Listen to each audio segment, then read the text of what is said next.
식사 맛있게 하셨습니까? 예.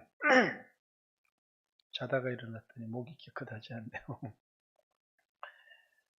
우리 옆 사람에게 인사 한번 합시다. 하나님의 은혜로 삽시다. 이렇게 인사 한번 하겠습니다. 우리 신앙에 참 중요한 게 은혜를 의지하는 것, 은혜를 깨닫는 것, 이런 것입니다. 사람들은 하나님이 자신에게 은혜를 베푸셨고 또 은혜로 구원을 얻었고 하나님의 은혜가 우리와 함께 하고 있음에도 불구하고 하나님의 은혜를 믿지 못하는 사람들이 참 많습니다. 은혜라고 하는 것은 나에게는 자격이 없지만 자격이 없는 자에게 베풀어 주시는 하나님의 호의, 하나님의 사랑을 은혜 이렇게 얘기를 합니다. 여러분과 저는 은혜로 구원을 얻었고 이 땅을 살아가는 모든 삶이 하나님의 은혜로 되어지는 것입니다. 그래서 내 공로로 내 힘으로 되어지는 게 아니라 은혜로 구원을 얻었고 은혜로 살아가는 사람은 오늘 나의 나 된 것이 하나님의 은혜로 된 것입니다 하고 늘 하나님께 감사하는 삶을 살아갑니다. 근데 많은 사람들이 그만 이 은혜를 믿지를 못합니다. 우리는 은혜 의식이 충만해야 되는데 자꾸 공로 의식으로 살아가려고 하는 그런 경향들이 있습니다.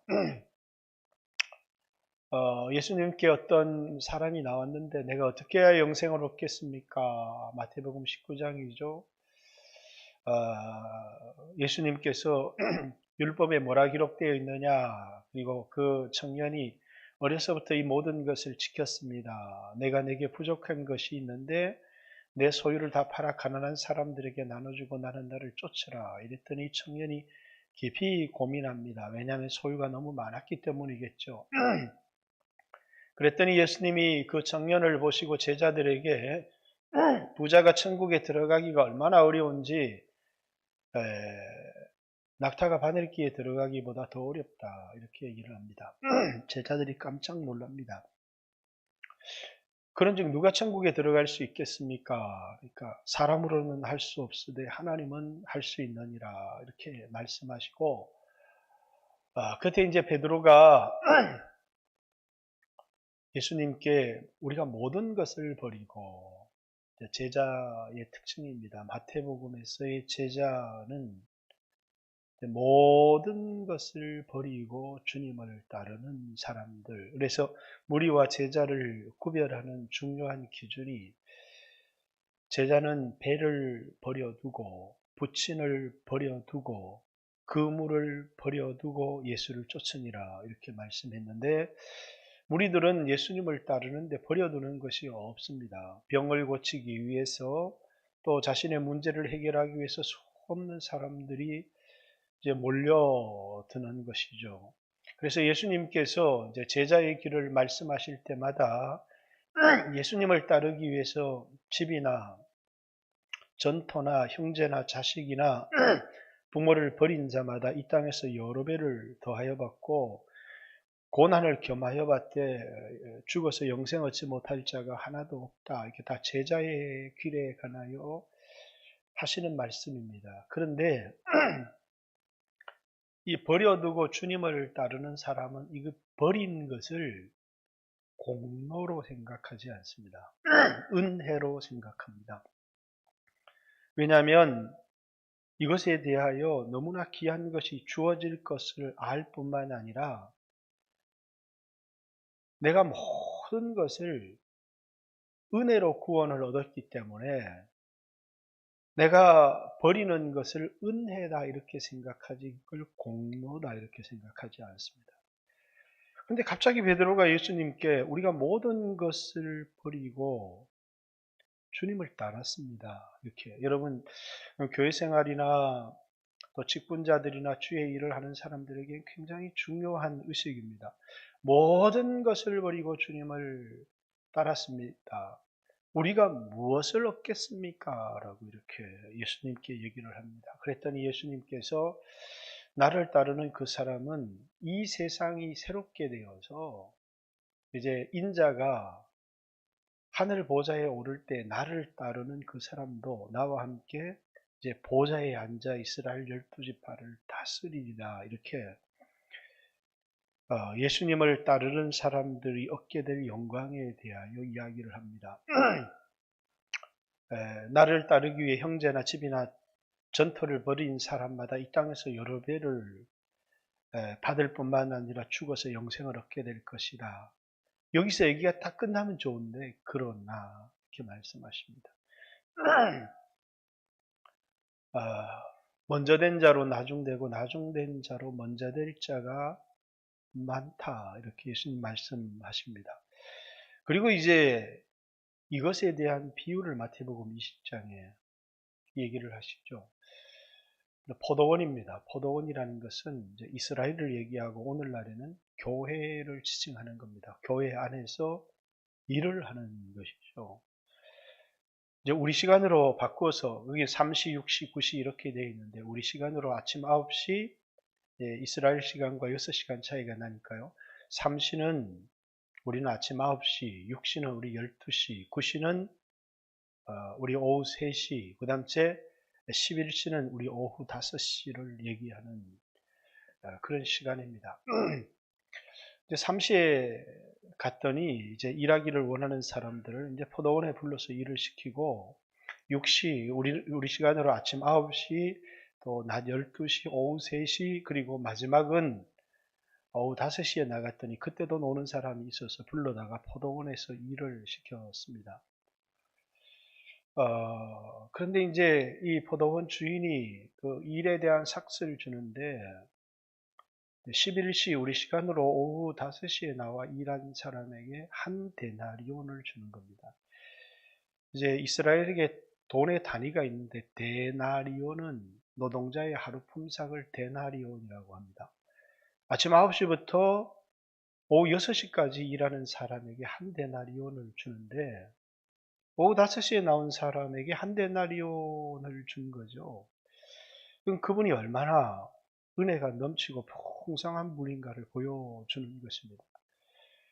그런데 이제 오후 3시에 나와서 3시간 일한 사람에게 한 데나리온을 주면 너무너무 감사해야 되는데 12시에 나와 일한 사람도 너무너무 감사해야 되고 아침 9시에 와서 일한 사람이 한 데나리온을 받으면 정상적인 품삯인데 그들이 갑자기 막 분노를 토하기 시작합니다.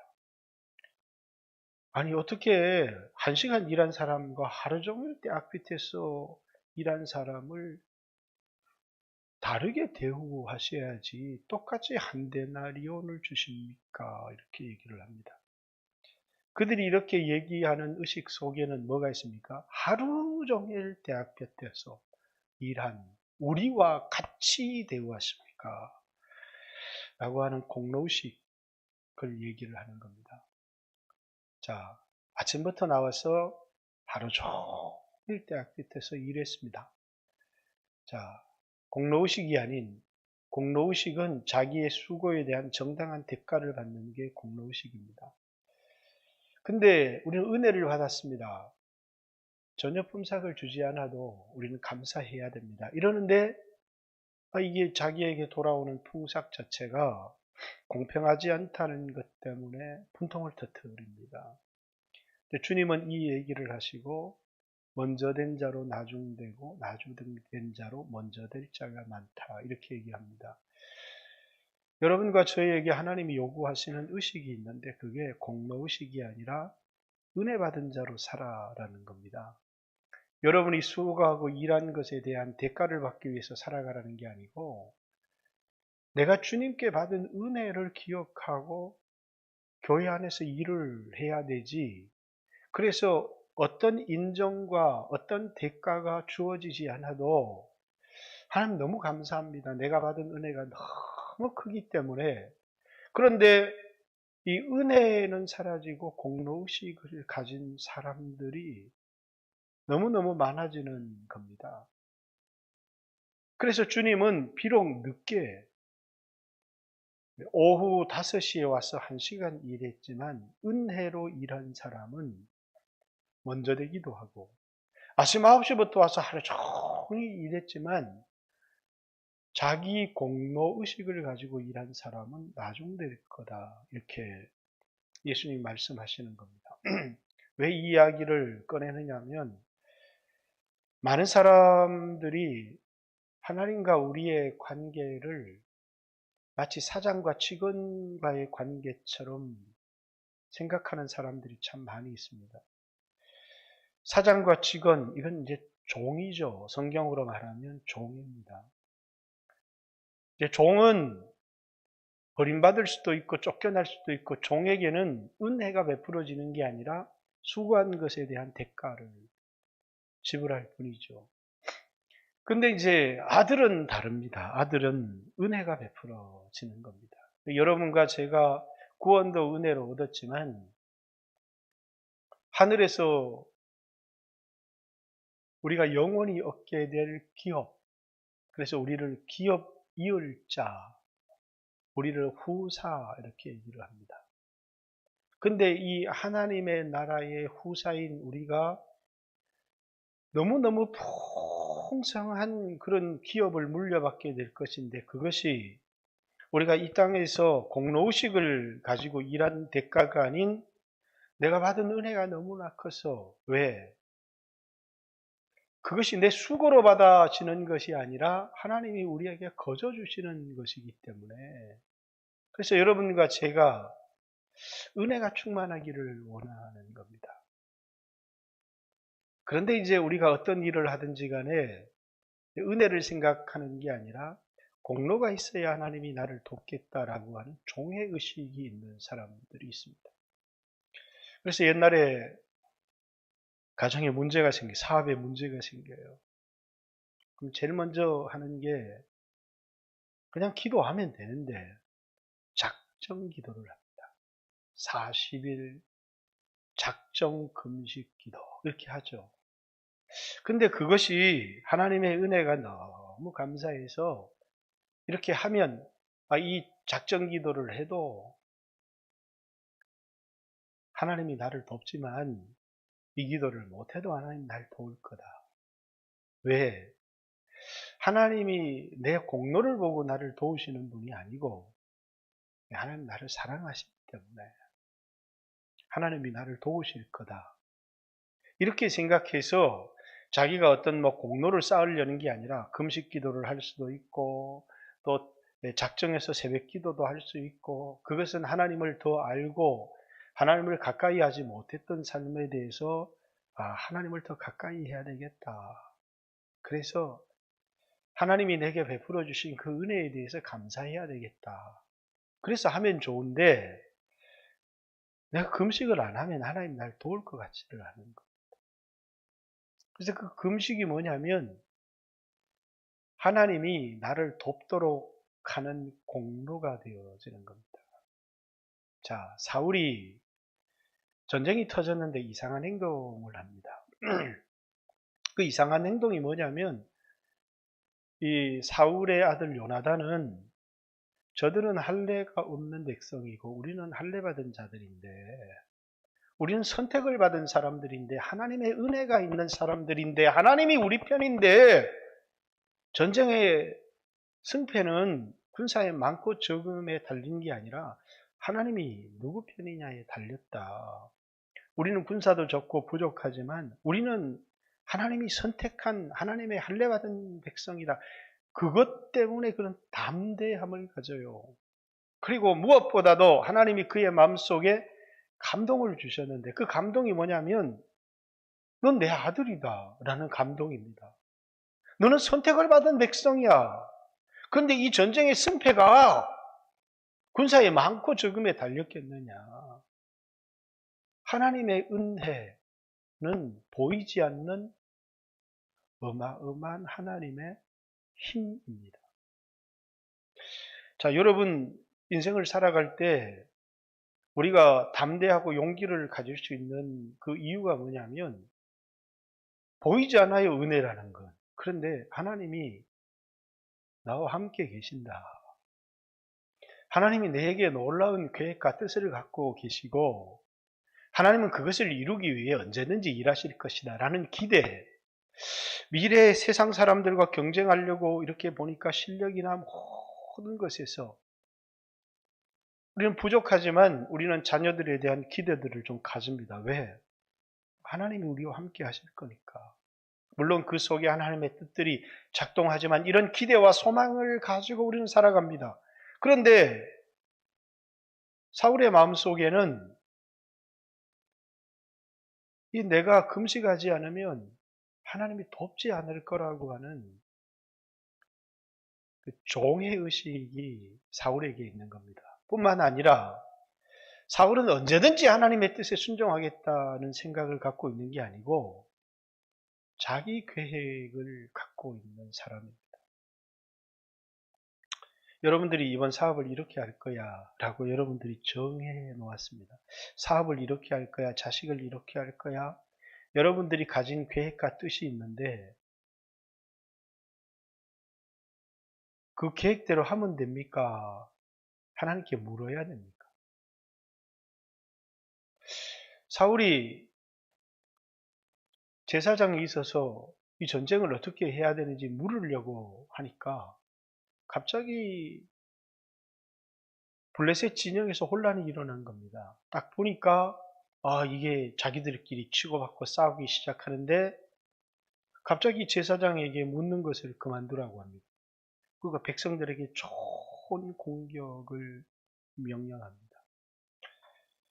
중요한 것은 하나님께 물어야 되는데 사울은 너무너무 머리가 좋은 사람이라서 자신에게 찾아온 기회를 놓치지 않습니다. 여러분에게 이거 찬스다, 기회다 라고 하는 기회가 찾아왔을 때 하나님이 기다려 이렇게 얘기하면 어떻게 해야 합니까? 하나님이 말씀하시는 것이 내 계획과 내 생각과 다르면 어떻게 해야 합니까? 듣는 것이 중요한 겁니까? 행하는 것이 중요한 겁니까? 누가복음 10장에 마리아와 마르다의 이야기를 합니다. 마리아는 예수님 섬기기 위해서 분주했고 마리아는 예수님 발치에 앉아 듣기를 원했습니다. 마르다가 마리아를 바라보니까 너무 불만스러워서 예수님께 내가 이렇게 바쁜데 내 동생이 예수님 발치에 앉아서 듣기만 하니까 내 동생을 명하여 나를 돕게 하소서 이렇게 얘기하니까 예수님께서 많은 것을 준비하느라고 네 마음이 너무 분주한데 마리아가 좋은 편을 택하였다 이렇게 얘기합니다. 그 좋은 편을 택하였다는 얘기는 뭐냐면 뭔가 내가 많은 일을 하는 것보다도 중요한 것은 듣는 거라는 것입니다. 주님의 뜻이 무엇인지를 듣는 것이 훨씬 더 중요한데 주님의 뜻이 무엇인지를 말씀을 듣기보다 그래서 제가 기도든 예배든 우리에게 중요한 핵심이 있습니다. 내가 뭘 했느냐가 중요한 게 아니라 주님이 내게 뭐라고 말씀했느냐가 더 중요한 겁니다. 가정예배를 드릴 때 우리가 뭘 했고를 우리는 나누지 않습니다. 주님이 뭐라고 하셨는지 그 말씀에 대하여 우리가 어떻게 살아가고 있는지 그래서 우리에게 가장 중요한 건 내가 뭘 한 게 아무것도 중요하지 않습니다. 가장 중요한 건 주님이 내게 뭐라고 말씀하셨는지 듣는 것이 신앙이기 때문입니다. 신앙은 행하는 것이 아니라 듣는 것입니다. 그래서 제가 성경에 가장 많이 나오는 단어가 뭐라고요? 쉐마입니다. 들으라 이스라엘아. 듣는 것이죠. 듣는 자는 살아나리라. 내게 나와 나를 청종하리라. 그리하면 살리니 다윗에게 허락한 확실한 은혜다. 이렇게 이야기를 합니다. 은혜로 살려고 하는 사람은 들으려고 합니다. 그런데 하나님께 들어야 되고 하나님께 물어야 되는데 그걸 갑자기 스톱을 시킵니다. 그리고 전쟁을 명합니다. 지금이 찬스인데 물을 시간이 어디 있어? 그에게는 자기 계획이 있습니다. 놓칠 수 없는 자기 찬스가 있죠. 오늘 우리도 이 땅을 살아가면서 참 중요한 것은 우리가 종이냐? 전쟁에 이기고 지고가 중요한 게 아닙니다. 사람이 많이 모이고 적게 모이고 하는 것이 중요한 것이 아닙니다. 가장 중요한 건 들었고 주님의 뜻대로 행했느냐가 가장 중요합니다. 듣지 않고 찬스를 보고 행해서 큰 승리를 거두었습니다. 누가 잘해서 승리를 거둔 겁니까? 자기가 잘했어. 그리고 그 공로를 자기에게 돌리게 된다면 도대체 이 전쟁에서 하나님이 뭘 하신 겁니까? 금식하지 않아도, 묻지 않아도 하나님이 승리를 주셨습니다. 그건 하나님 뜻이기 때문에 그렇습니다. 그들에게 은혜를 베풀어 주셨는데 그 은혜를 자신의 공로로 바꾸는 인간이 어리석은 것이다 라는 사실을 잊어서는 안 된다는 것입니다. 오늘 여러분과 저의 삶에 우리에게 너무 부족한 게 뭐냐면 제가 오늘 복음의 핵심을 끊임없이 오늘 이 시대에 이야기하는 이유가 뭐냐면 공로가 없는 나에게 베풀어 주신 하나님의 그 은혜가 그 은혜 의식이 우리에게 용기가 되고 담대함이 되어지기 때문입니다. 그런데 이 은혜 의식이 없는 은혜를 의지하는 삶을 살아가는 게 아니라 끊임없이 자신의 힘을 의지하고 살아가는 그 삶이 뭐냐면 결국은 하나님께 감사하는 삶, 하나님께 영광을 돌리는 삶이 아니라 자기를 높이는 삶으로 바뀌어질 수밖에 없다는 것입니다. 그래서 예수 믿는 사람들의 삶에 드러나는 가장 큰 문제가 성경의 모든 서신서들은 그 교회에 일어난 문제들을 해결하기 위해 쓴 겁니다. 갈라디아서, 고린도서, 이런 모든 서신들이 뭐냐면 그들이 뭘 따라 행하기 시작했느냐면 빌립보스도 마찬가지죠. 육신을 따라 행하기 시작한 겁니다. 빌립보 교회 안에 거짓 신앙이 들어왔는데 자기를 신뢰하는, 자기 육체를 신뢰하고 자기 공로를 자랑하고 그래서 바울은 별 볼 일 없는 사람들인데 자신들의 설교는 수사학적으로 탁월하다는 것입니다. 바울은 이 말이 변변치 않은 사람인데 편지만 기가 막히게 쓰는 사람이라고. 자기들은 예루살렘으로부터 유명한 사도들로부터 추천장을 가지고 왔는데 그 바울은 추천장도 없는 별 볼 일 없는 인간들이라고. 그들은 끊임없이 신뢰할 만한 자기들의 그 신분과 공로들을 드러내기 시작합니다. 바울은 그들을 향해서 개들이라고 얘기합니다. 개들을 조심해라. 그 개들의 특징이 뭐냐면 자기와 자기의 공로를 신뢰한다는 겁니다. 그래서 육체를 신뢰하지 아니하는 우리,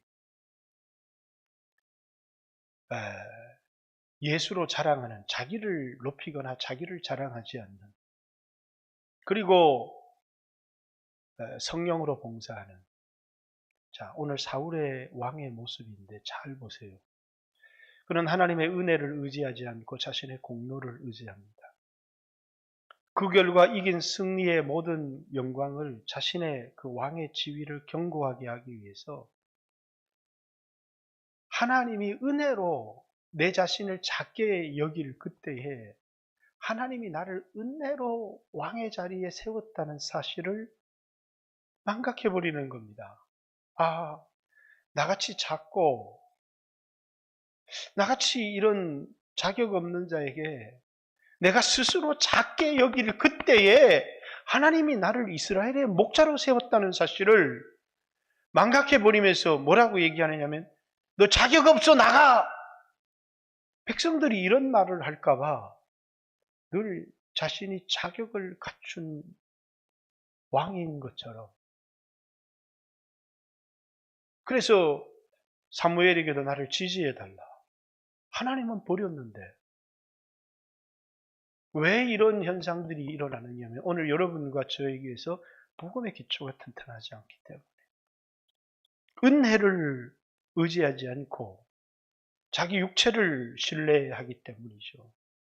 그래서 끊임없이 나에게 은혜를 주신 하나님을 기쁘게 하고 그 하나님과의 관계를 은혜로 가져가려고 하지 않고 끊임없이 사람들에게 인정을 받을 수 있는 신뢰할 만한 자기를 구축하려고 합니다. 그리고 이 전쟁에서도 이제 금식해라, 금식해라. 이 전쟁은 금식을 했기 때문에 승리한 게 아닙니다. 이제 숲에 들어가니까 꿀이 있어서 다른 사람들은 사울왕이 맹세해서 오늘 금식하고 만약에 무엇을 먹는 사람은 죽임을 당하리라 한 그 맹세 때문에 꿀을 먹어도 찍어 먹을 수가 없어요. 근데 이 맹세를 듣지 못한 요나단은 그 꿀을 찍어 먹습니다. 그랬더니 그 모습을 본 어떤 병사가 당신의 아버지가 이게 오늘 먹지 말고 금식하라고 했습니다. 먹는 사람은 죽임을 당할 거라고 했습니다. 내 아버지가 망령된 일을 행하였다. 이렇게. 요나단은 이 전쟁이 무슨 우리에게 어떤 그 공로가 있어서 금식하기 때문에 승리를 주는 것이 아니라 하나님이 우리에게 승리를 주시기로 작정했기 때문에 그래서 그걸 믿으면 되는데 거기 자기 공로를 더하려고 합니다. 근데 거기 부작용이 일어나요. 이 전쟁의 승리를 1차적인 승리를 거두고 나서 백성들이 얼마나 배가 고팠든지 소나 양을 잡아먹는데 정말 하나님 말씀을 버리는 겁니다. 피채 먹지 말라. 피채 먹는 자는 백성 중에 끊어지리라 라고 하는 하나님의 율법의 말씀이 분명한데 허겁지겁 피채 먹는 겁니다.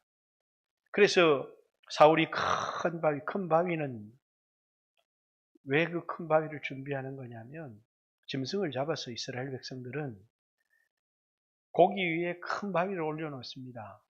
그게 고기의 피를 빼는 방법이에요. 그래서 고기의 피를 다 빼고 나서 그 고기를 먹는데 거기 시간이 걸리는 겁니다. 근데 백성들이 그만 율법을 범하게 되는 어리석은 지도자, 공로를 의지하는 지도자 때문에 더 큰 전쟁에 이길 수 있었음에도 불구하고 그런 부작용을 벌일 뿐만 아니라 이제 이 고기를 먹고 배부른 후에 블레셋 사람들을 치자.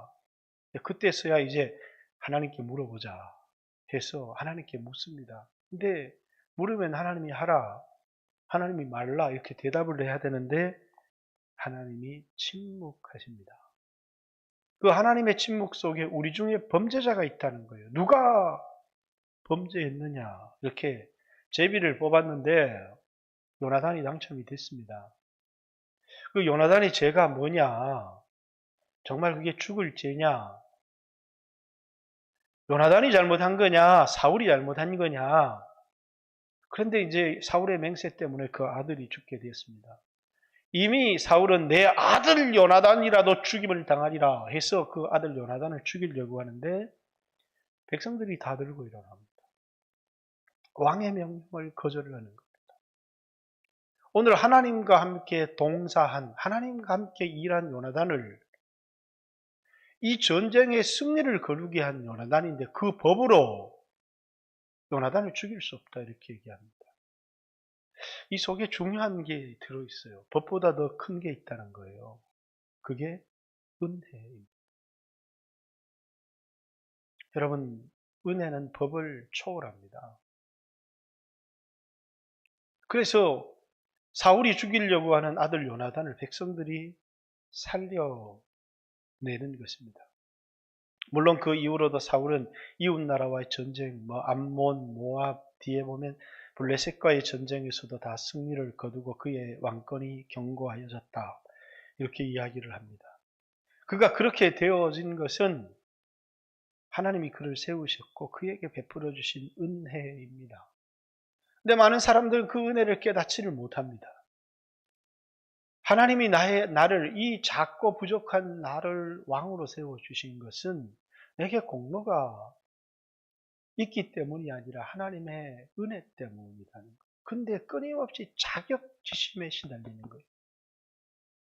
백성들이 너 무슨 공로가 있냐, 너 무슨 왕의 자격이 있나 해서 왕의 자리에서 물러나라 할까봐 늘 두려운 겁니다. 늘 든든함은 나에게 자격이 있어야 든든하다고 생각하는 겁니다. 여러분, 우리 하나님 나라의 백성들은 우리가 구원을 얻은 자격이 뭡니까? 그건 은혜입니다. 우리에게 가장 중요한 것은 이 은혜를 신뢰하고 은혜를 믿고 은혜에 대하여 담대함을 가지는 것입니다. 하나님이 나를 세우셨다는 겁니다. 하나님이 나에게 은혜를 베풀어 주셨다라는 겁니다. 하나님 앞에 오늘 내가 나가서 무슨 기도한다고 나 같은 자의 기도를 들으시겠느냐 이렇게 생각하는데 내게 은혜가 있었어. 하나님 앞에 나갈 수 있다는 사실입니다. 그리고 그렇게 하나님 앞에 나갈 때 또 하나님이 나에게 계속해서 자격이 없지만 나에게 은혜를 베풀어 주신다는 거예요. 오늘 이 은혜에 대한 확신이 없는 사람들은 끊임없이 두려움에 시달리게 되어져 있습니다. 내 모습을 보면 벌받을 거 맞을 것 이런 거밖에 없거든요. 근데 어떤 사람은 담대합니다. 그 담대한 이유가 하나님의 은혜를 믿기 때문에. 그리고 미래에 대하여 굉장히 긍정적입니다. 똑같이 교회 안에서 일을 하는데 종의 근성을 가진 사람들이 있습니다. 노예의 근성, 종의 영에 빠진 사람은 늘 주인의 눈치만 보고 자기에게 주어진 일만 합니다. 그건 노예입니다. 그런데 아들의 영을 가진 사람은 전혀 그렇지 않습니다. 실수를 두려워하지 않습니다. 왜? 하나님이 자기를 버리지 않을 것 알 뿐만 아니라 그 일이 주인의 눈치를 보고 시키신 일만 하는 게 아니라 그는 아주 자발적으로 긍정적으로 자기의 사역들을 개척해 나갑니다. 왜냐하면 그 모든 것이 자기의 것이기 때문입니다. 이것이 아버지의 기업이 곧 나의 기업이 되어지기 때문입니다. 이 땅에 그리스도인으로 살아가는 또 교회 안의 일꾼으로 살아가는 우리들에게 있어서 오늘 이 사울은 그 왕위가 오래 가지를 못합니다. 왜냐하면 그는 이 공로의식을 버리지 못했기 때문에 그렇습니다. 그의 가장 결정적인 실수는 말씀에 불순종, 하나님의 뜻대로 통치해야 될 왕이 말씀에 불순종한 것이지만 그러나 우리에게 참 중요한 것은 하나님의 은혜에 대하여 강한 사람이 되어지는 것입니다. 바울이 세상을 떠날 때가 가까울 줄 알고 그 영적인 아들 디모데에게 편지를 쓸 때 디모데야 너는 하나님의 은혜에 강하고 이렇게 얘기합니다. 하나님 은혜에 강하고 은혜에 강한 사람, 너 도덕적으로 윤리적으로 철저한 사람이 되라. 그렇습니다. 우리는 도덕적으로 윤리적으로 철저한 사람이 돼도 그것을 자기의 공로로 돌리는 사람이 있고 하나님 은혜라고 오늘 하나님이 나를 죄에서 지켜주셨다고 오늘 나의 나된 것은 하나님의 은혜라고 말하는 사람이 있고 자기 공로라고 말하는 사람이 있습니다. 사도 바울은 자신의 강한 것을 자랑할 수 없다고 자신의 약한 것을 자랑하는데 왜 약한 것을 자랑하느냐? 자기는 약하고 할 능력이 없지만 하나님이 하셨기 때문에 자신은 자신의 약한 것을 자랑한다고 그렇게 이야기를 합니다. 오늘 여러분과 저도 이 시대를 살아가면서 이 은혜의 의식을 잃지 않았으면 좋겠습니다. 여러분은 부족하지만 여전히 하나님이 여러분을 사랑하시고 여러분을 돕는다는 사실을 잊지 않았으면 좋겠습니다. 그러나 그것이 여러분이 아무렇게 살아가도 된다라고 하는 아무렇게 살아도 된다라고 하는 하나님의 법이 없는 사람처럼 살지 않기를 바랍니다. 그러나 여러분과 저는 은혜를 받은 사람입니다. 한 번 받은 은혜로 끝나는 것이 아니라 이 세상을 은혜로 살아가는 사람입니다. 우리는 주의 일을 합니다. 자격이 있어서 하는 것이 아니라 오늘 내가 목사가 된 것도 여러분이 장로도 권사가 된 것도 여러분이 집사가 되고 교사가 되고 셀리더가 된 것도 역시 하나님의 은혜요. 하나님이 여러분을 쓰시는 것 또한 자격이 있어 쓰시는 것이 아니라는 사실입니다. 자주 하나님 앞에 이렇게 기도합니다. 주여 저는 거룩하지 않습니다. 그러나 저를 거룩한 일에 써주십시오. 저는 자격이 없습니다. 그러나 하나님 일에 써주십시오. 선하지 않지만 나를 선하게 써주십시오. 그렇습니다. 우리는 선하지 않습니다. 그러나 우리는 선한 일에 쓰임받습니다. 우린 거룩하지 않습니다. 그럼에도 불구하고 우리는 거룩한 일에 쓰임받습니다. 왜? 하나님의 은혜 때문이라는 사실을 잊지 말아야 될 것입니다. 이것에 강하지 못하면 우리는 언제나 자격지심에 시달려서 그래서 기도의 응답을 받으려고 할 때마다 하나님 앞에 담대함과 자신감을 가지려고 할 때마다 여러분들은 헌금, 기도, 금식 이런 것들로 통해서 여러분의 자신감, 기도 응답에 대한 확신을 채우려고 할 수 있고 그것을 통해서 여러분이 응답을 받기도 하고 놀라운 일을 행할 때마다 여러분들은 다른 사람에게 간증할 때마다 내가 새벽에 금식했다. 내가 하나님 앞에 얼마나 헌금을 많이 드렸는지 모른다. 내가라는 말을 여러분 끊임없이 반복하게 될 것입니다. 나는 부족하지만 하나님이 나에게 은혜를 주셨다. 나같이 연약한 자를 하나님은 강하게 쓰셨다. 나는 선하지 못하지만 하나님이 하나님의 선한 일에 나를 써주셨다. 나는 거룩하지 못하지만 나는 하나님의 거룩한 나라의 일꾼이 되어서 하나님 앞에 쓰임받았다. 나는 자격이 없지만 내가 이렇게 거룩한 일에 쓰임받고 삶을 살 수 있었던 것은 모두가 하나님의 은혜다. 이것이 하나님이 여러분과 저에게 주신 은혜의 이유입니다. 사랑하는 성도 여러분, 오늘 코로나 시대에 여러분 많은 모습들이 부족할 수 있지만 제가 얘기했죠. 하나님과의 관계를 회복하는 게 그건 나를 사랑하신 주님 믿는 겁니다. 사랑을 받기 위해 어떤 노력을 하는 게 아니고 나를 사랑하신 하나님을 믿는 것이 하나님을 기쁘시게 하고 그걸 믿을 때 내 마음속에 은혜가 넘쳐나고 담대해지는 것이지 여러분들이 여러분의 그 마음의 용기와 담대함과 확신을 가질 동안에 여러분들이 금식하고 헌금하고 힘쓰고 애써서 정말 여러분 마음이 바뀐 것 같고 그래서 오늘 기도는 하나님이 나를 들어주실 것 같고 오늘 이 문제는 해결될 것 같고 오늘 이 전쟁에서 승리할 것 같은데 그 다음날 또 넘어집니다. 여러분 우리는 은혜로 승리합니다. 그 은혜를 내가 채우는 방법은 뭐라고요? 믿는 겁니다. 주님은 우리에게 무엇을 행하기를 요구하시는 것이 아니라 믿기를 원하고 그 믿음이 우리 안에 은혜로 충만하게 채우게 하셔서 그 은혜가 일하게 하시는 겁니다. 에베소서 2장 8절 우리가 믿음에 의하여 은혜로 말미암아 구원을 받았다. 믿음은 믿는 것은 내 안에 은혜를 채우는 방법이고 그 은혜가 나로 하나님의 일을 하게 하는 겁니다. 여러분 성지순례 갔을 때 얘기를 했죠.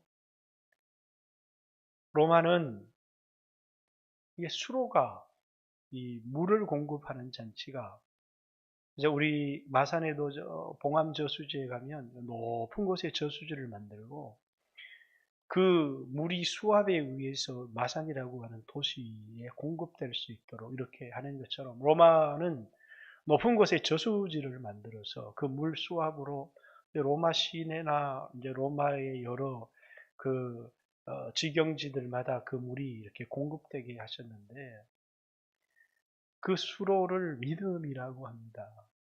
그리고 그 수로를 통급되는 그 물이 은혜라고 합니다. 우리 은혜로 살아요. 그 은혜를 받을 수 있는 유일한 통로가 뭐라고요? 내가 뭘 행해야 되는 것 같아요. 믿는 겁니다. 주님의 사랑을 믿는 거예요.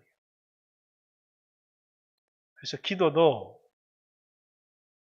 금식 기도가 힘이 있는 게 아니라 믿음의 기도가 병든 자를 낫게 하리니.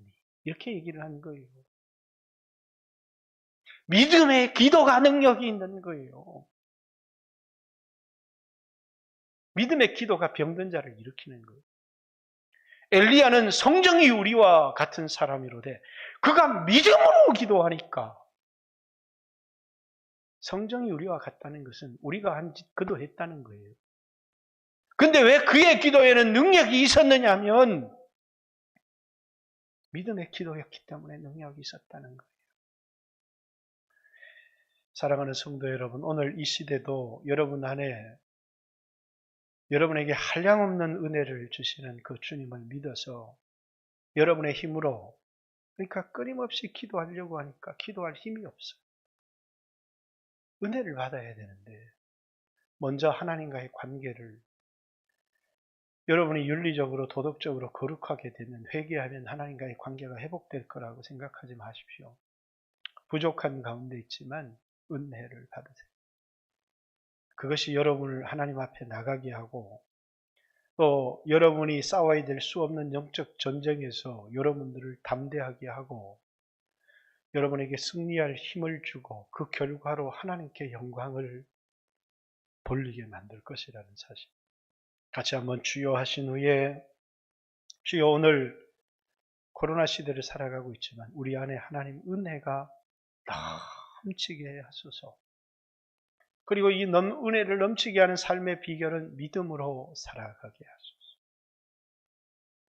오늘 이 시대를 믿음으로 살아가게 하소서. 내 공로, 내 실력을 의지하는 것이 아니라 나를 사랑하신, 나를 향하여 선한 뜻을 가지고 계신, 놀라운 계획을 갖고 계신 그분을 의지하고 믿을 수 있게 해주십시오. 아직도 여러분이 뭘 할 수 있다고 생각한다면 우리는 대단히 교만한 것입니다. 같이 한번 주여 하신 후에 하나님 앞에 기도하겠습니다. 기도드리겠습니다. 주여,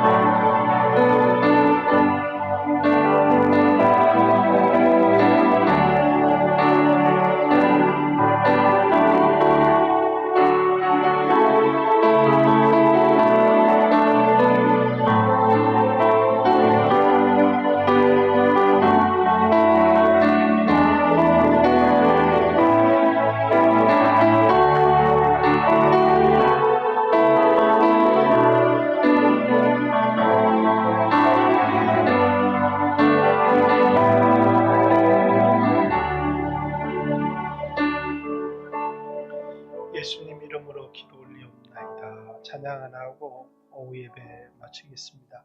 아주 먼 옛날 제가 이런 노래는 잘 못해요. 누가 잘하죠? 네. 아주 먼 옛날 하늘에서는 당신을 향한 우리 찬양 한번.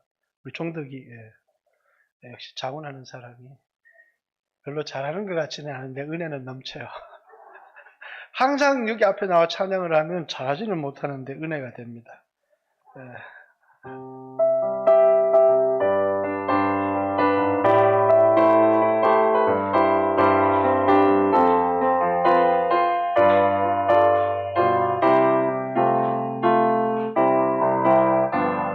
아주 먼 옛날 하늘에서는 당신을 향한 계획이 있었죠. 하나님께서 바라보시고 좋았더라고 말씀하셨네. 이 세상 그 무엇보다 귀하게 나의 손으로 창조하였노라.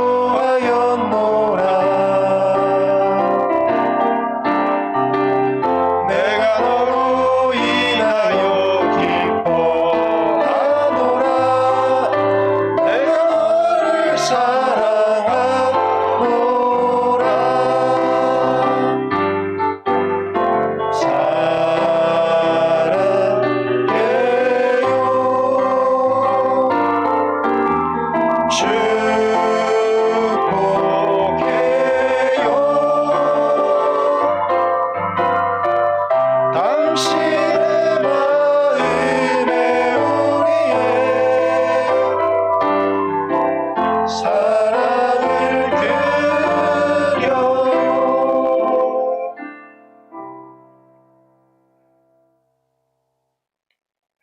가사를 여러분 잘 알듯이 내가 태어나기 전부터 하나님 나를 사랑하셨고 나를 선택하셨고 나를 향한 놀라운 계획이 있었다는 거예요.